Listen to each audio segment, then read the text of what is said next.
A short time ago, I spoke with Republican Congressman Mike Pence from Indiana and Jeb Hensarling from Texas. They have a new plan to control spending with a constitutional amendment. Take a listen. Gentlemen, welcome back to the show. Thanks, Larry. Time for a spending cap with teeth was your great op-ed piece today. If ever there was an urgent time for it, this is it. But can I just ask you, before we dig into the constitutional spending cap, can I get your quick comments on President Obama's speech today on Obamacare? I'm not sure, Mike Pence, if anything changed. You tell me. Well, I think the speech didn't change anything at all because the president didn't change his position. What the American people heard today was the president doubling down on a government takeover of health care. It sounds like he's willing to sprinkle a few Republican ideas in token form on top of it. But at the end of the day, the president has announced for, I'm sure, reasons that are striking to millions of Americans, that we have to get this done in the next 2 weeks. The time is up. And, you know, when it comes down to the health care choices of Americans, the role of the federal government in those most precious decisions, the American people want us to get it right. They want us to scrap the bill and start over. That's not what we heard from the president today, and I'm sure millions were disappointed. You know, Jeb Hensarling, on Mr. Pence's 2-week deadline, which was in the Obama speech, it seems like the president is really throwing the gauntlet down on reconciliation, a simple majority, Jeb, which the Wall Street Journal this morning called an abuse of power. Right. What are you thinking on the House side about this abuse of power? Well, it is an abuse of power. It is an abuse of what reconciliation was meant to do, which is actually to save money. And if there's anything that's clear, Larry, it is that the American people do not want $1 trillion nationalization of their health care system, which is one of the reasons that Mike and I and John Campbell of California have put forth this spending limit amendment right before the president can hasten the press on the accelerator to take us over the cliff to fiscal bankruptcy.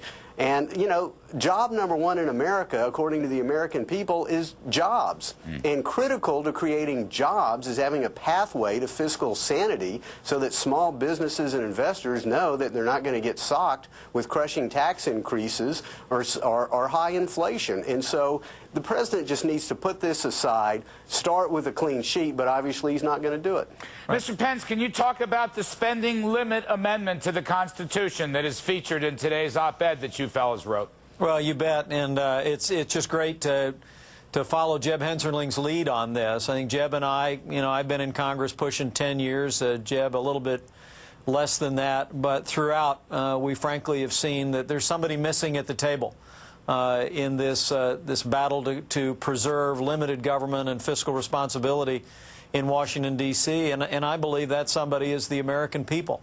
Our spending limit amendment to the Constitution of the United States would essentially take the historical average that the federal government has taken out of the economy since World War II, which is about 20% of the economy, and it would give the American people an opportunity to put that number in the Constitution of the United States and say to this Congress and future Congresses that you need to find a way to live within our means, not within your means. And by drawing those lines, I think it will force future Congresses to make choices about priorities, to pursue long-term entitlement reform, and also, Larry, to pursue the kind of policies that will ensure dynamic economic growth in the 21st century.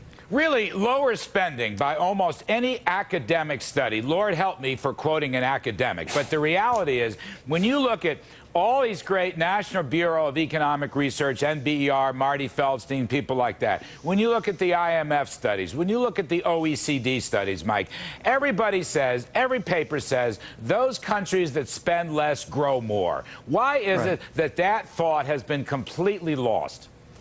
Well, you know, why that thought has been completely lost is you know, beyond this, you know, guy from the rural Midwest. It's not lost on the American people, but it is lost on the Congress. And what Jeb and I wanted to make perfectly clear today and we'll make it as this debate goes forward, is if you think government spending is bad now, we're in one generation, we will double the amount of money that this federal government takes out of this economy. The American people deserve to know that. We've created the freest, most prosperous nation in the history of the world, asking for 20 cents on the dollar. We think the American people have a right to affirm that number and demand that this and future Congresses, regardless of who's in charge, will live within their means in that way. And Jeb Hensarling, your article notes that the Obama budget moves the spending ratio as a share of the economy towards 25%.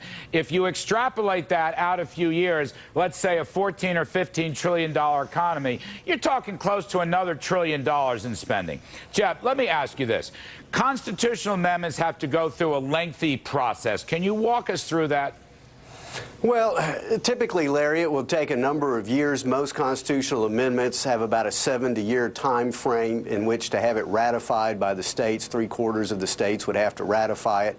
Our amendments say it says there would be a 5-year phase-in. But I think what's important, Larry, is the American people know that something is amiss. We want to start the national debate on, number one, should there be a limit to the size of government in a free society, and if so, should it be enshrined in the Constitution? The more we have the American people involved in this debate, and yes, we'd like it for it to happen sooner as opposed to later, but as they're involved, we think it will have a particularly benevolent impact upon spending in Washington, and ultimately the people will be heard, and they may be heard as soon as November. I mean, every poll I look at, it's just interesting. The Washington Post poll a few months ago, 58 to 38%. People want smaller government and fewer services. It seems to me the whole backbone and thrust of the great Tea Party movement, which I call free market populism, is to shrink government and to stop the spending and borrowing. Now, Jeff Hensarling, let me ask you, can you get a down payment on your constitutional amendment in the form of some kind of amendment earlier that Congress could have a congressional spending limitation, as per years ago the Graham-Rudman bill, or in the Gingrich Congress in the middle 1990s? There actually were congressionally mandated spending limitations, Jeff. While you fight for the constitutional amendment process, can you get a down payment on an actual congressional law?